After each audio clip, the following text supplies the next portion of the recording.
Hello everyone and welcome to another episode of Is It Worth It, a series where I share my review and my opinion for different video games that I have experienced. Today's video is about Attack on Titan: Wings of Freedom, the video game which is based on one of the most popular series ever, Attack on Titan. Now, I played the game in the past, so this wasn't my first time playing it. But since I'm on the hype train due to the recent Attack on Titan final season airing, I simply re-downloaded it.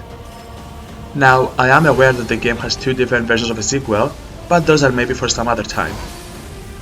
The game was developed by Omega Force, the studio responsible behind most of the hack and slash games such as Dynasty Warriors, Legend of Zelda Hyrule Warriors, One Piece, and plenty of others. They are also the developers for the upcoming Persona 5 Strikers, which is supposed to air in February 2021. The game came out on February 2016. Just for a brief reference, the anime series Season 1 ended in 2013, while Season 2 aired in 2017. This means the game, alongside some OVAs, were the only things fans had from the series. But was the game worth it? Before all that, you might be wondering, what is Attack on Titan? Attack on Titan is an anime where humanity is going against giant genderless carnivals who seem to be trying to extinct humanity. To counter this, the human race developed the Omni Gear, a weapon that shoots angers to allow them to elevate with the help of some gas and use two blades in order to cut the back part of the Titan's neck, which is their weakness. As for where the Titans came, I'm not gonna spoil it, watch the anime. On to the game. The game has two main game modes, Attack Mode and Expedition Mode. In Attack Mode, the player goes through the original story mode of the Attack on Titan Season 1 anime. However, being a video game, it adds more content and behind the scenes. What I mean by this is that the game goes out of its way to add most of the OVAs in a chronological order. To further elaborate, the OVA about Lindsay Lagnar, the person responsible for writing the diary claiming that a Titan talked to her, is placed between the Trust Battle and the time the Levi Squad alongside the Wings of Freedom were outside of the walls for their 56 exterior scouting mission. Overall, the game's main story is going through the entire 25 episodes of the anime alongside the OVAs. That's covering the first 8 manga books, however, this is not where it ends. Upon finishing the main anime story, the game additionally adds the next 3 battles from the Season 2 of the anime, which back then were only illustrated in the manga, and these are the appearance of the Beast Titan. It concludes with its own original ending, which doesn't mess with the canon. Basically, the Colossal Titan, alongside the Armored Titan, attack the walls for the 3rd time, for a technically speaking, boss fight. The identities of them is yet to be revealed as the Titans disappear upon being defeated, leaving the main characters wondering who they might have been. It's worth mentioning how the story is being shown through some really nice animated cutscenes in the art style of the game. Expedition mode, on the other hand, is more about open the game, select a character and mission, and enjoy the game. No story mode, and of course no need to be canon in any way. In other words, you can fight 3 different female Titans and there won't be a single problem. There's a total of 10 different heroes for you to choose from, and most of them feel different. First of all, we have the best character, don't at me on this, Levi. If you wanna feel like a badass, just choose Levi, level him up and you have yourself a broken character. Levi, when fully maxed out, he is doing his Beyblade attacks without wasting much gas or Blade's health. Basically, what I mean by Beyblade is Levi is allowed to combo his attacks the more you mash the button. Additionally, Levi has an ability where he can throw his blades mid-air while you're changing a blade set. His special ability allows Levi and his party to use more gas and deal greater damage with little to none cost. Complete badass. Eren is another character who is also the protagonist of the show. Unlike Levi, he can only chain attack twice. What makes Eren unique is his ability to turn into a Titan himself when using his special ability. As a Titan, Eren can almost one-shot everyone. Another character is Mikasa, who is extremely close to Levi but one step back. She is also capable of chain comboing her attacks, but not as many times as Levi does. These 3 characters make for 2 different kinds of heroes, the Titan Shifter and the Badass Killers. Obviously these clans are made by me, they're not officially canon this way, just that's how I named them. There are 2 more though. The Technician heroes, which consist of Armin, Erwin and Hanji, are heroes of lower damage, however their main focus is to command their teammates as to where to attack and when to attack. Their special attack also boosts their teammates' damage, not themselves. Yes, they can do damage themselves, but it won't feel as much. As I mentioned, these three feel very different than the others, since they don't do the kills themselves. This doesn't mean that they can attack the Titans and get the kill, but it does take them triple the time. Last but not least, there are the characters who are in between the Technician and the Killers, with the average damage, but reward you with more points and more rewards. These are Shasha, Connie, Jean, and Krista. Now onto the gameplay. The game starts by dropping you into a huge sandbox. There's a fair amount of maps to play, which is always a nice thing to have. Once you start your mission, you're free to do whatever you like. On the minimap on the right, there is a red exclamation mark. The mark represents the main event. Once you move to that area, your main enemy for the mission will appear, and the moment you kill them is the moment the game is over, unless it's a story event, which upon completion might spawn a different one in a different location. However, it is not recommended to go straight there, because you won't get enough points, materials, and etc. Unless all you want to do is finish the game, then just do it. The red mark should be left till the very end. The minimap will have a set of green exclamation marks, which act as a side mission. Side missions are mostly in the form of go there, kill the Titans and protect the certain person who set the smoke signal, or kill the Titans and escort the person to a different area, or even protect the civilian who is there. Successfully dealing with the green signals will allow you to regroup that person in your team. As I forgot to mention, in the game you might start alone, but in most of the cases you'll have 3 lower class soldiers in your team. The green signals are mostly main characters from the show. The more quests you do, the more warriors join your battlefield, including suppliers who will give you extra blades and gas whenever you need them. Regrouping soldiers in general is easy. You simply approach the soldier and press the circle button. The gameplay, similar to all games in its genre, it's simple. You lock on an enemy by pressing R1. You can change the lock target with the button of R3.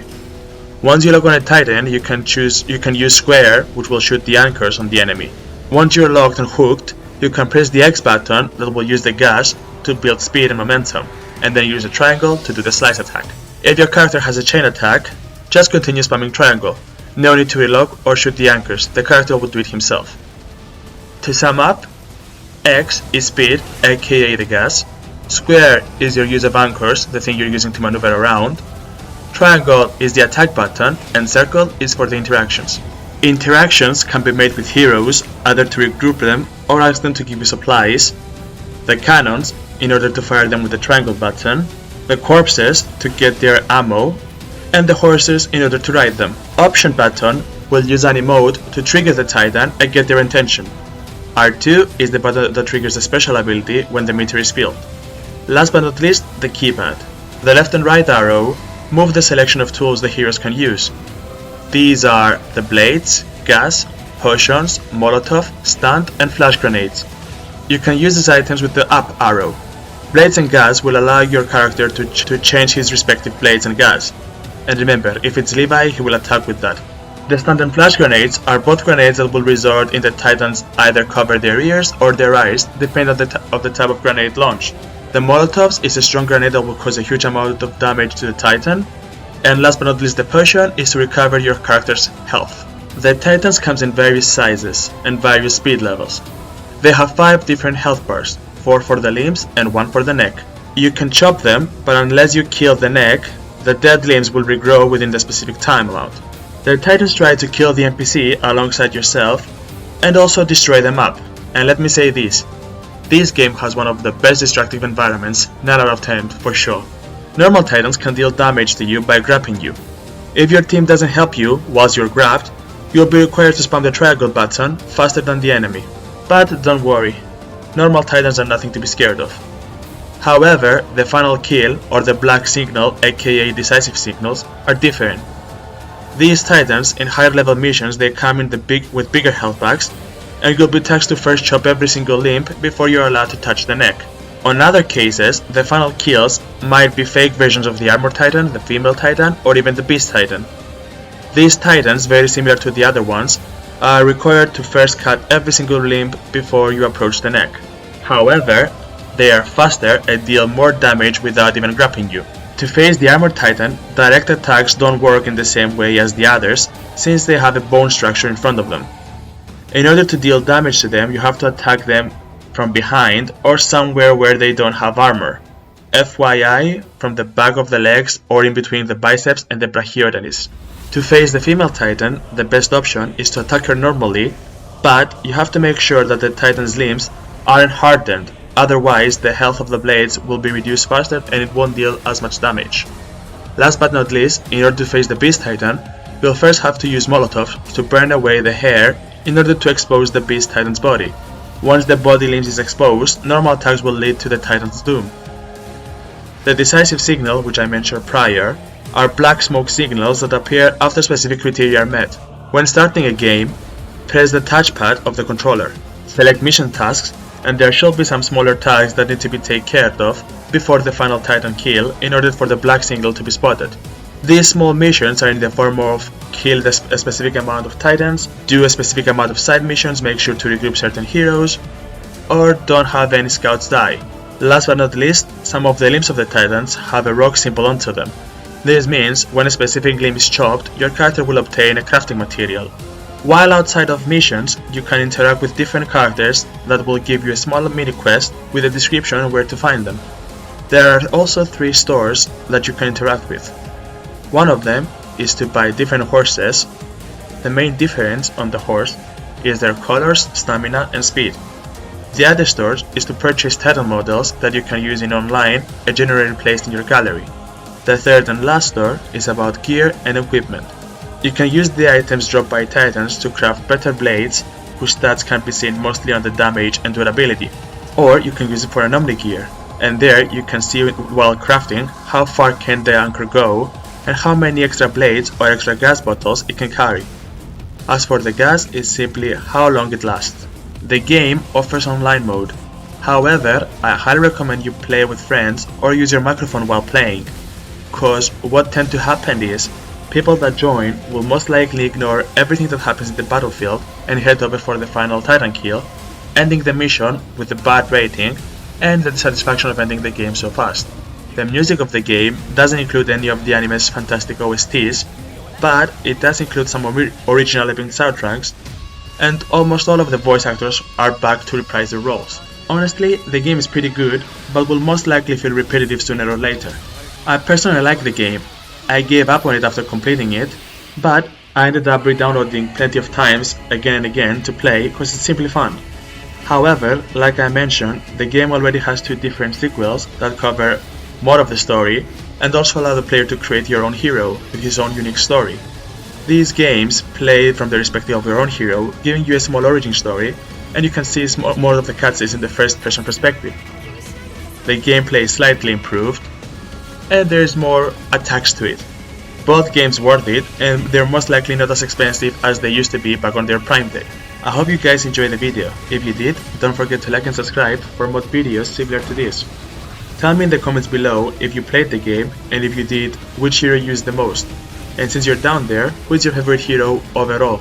Needless to say, mine is Levi. Always has been and always will be. Take care, and I'll see you all in the next one. See ya!